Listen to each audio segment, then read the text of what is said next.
In engineering terms, the zigzag was regarded as one of the most significant achievements in the world during the 19th century.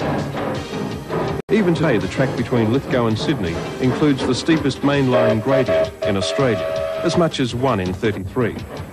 That compares with roughly 1 in 42 on much of the zigzag. But the combination of gradients, bad weather, single line and poor visibility around sharp curves meant that working trains on this line was often hazardous.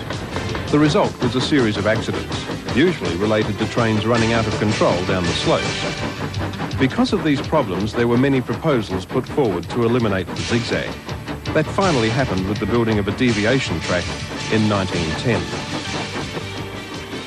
Like many of the steam preservation groups on the rails around Australia, the zigzag is made up of bits and pieces collected from all over the country. Most of the carriages are from South Australia, the locos from Queensland and South Australia, and the bogies were left over when Tasmania virtually eliminated its train services.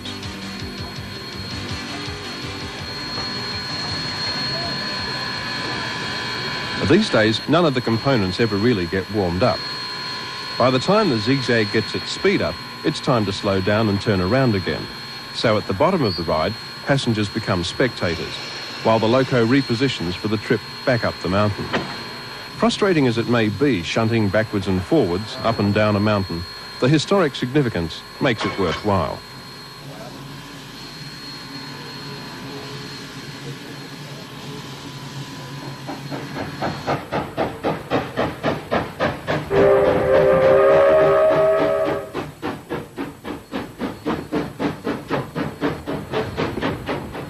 The zigzag showed the way, and the electrified line from Lithgow down into Sydney is easy travelling indeed.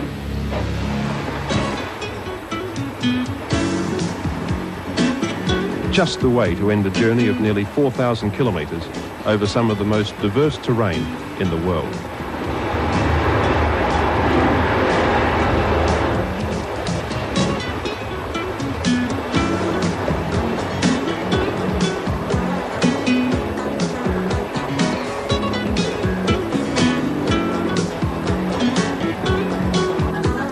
Like it so much, we come again and again. You get more people, more connections by this train than you would on a bus. I'd do it again sometime. I wouldn't travel both ways. I'd either fly down there or go by car and come back by train and put the car on the train.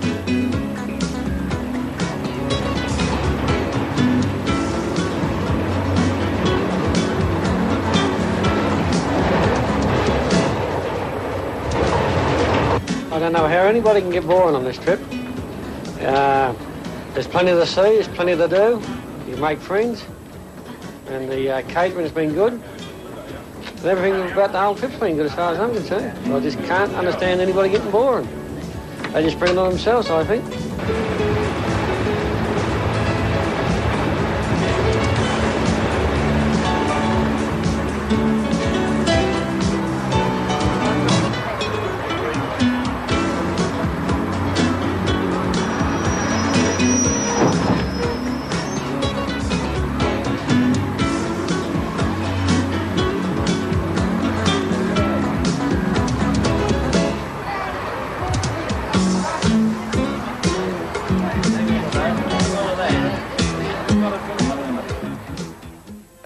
Well, you inspired?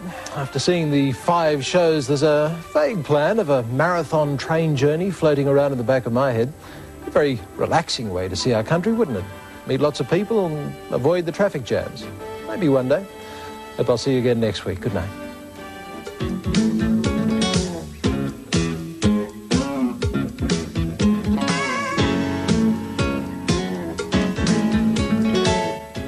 Next week on The World Around Us, an exciting new Malcolm Douglas adventure. Everyone is welcome at our house, a great news show on 7 Next, followed at 8:30 by the dramatic climax to A Town Like Alice. Brian Brown and Helen Morse in one of the truly great Australian miniseries, A Town Like Alice. Final chapter, 8:30 tonight. Oh, don't forget you can see the Sun City to Surf live on 7 tomorrow morning from 9 a.m. in Sports World.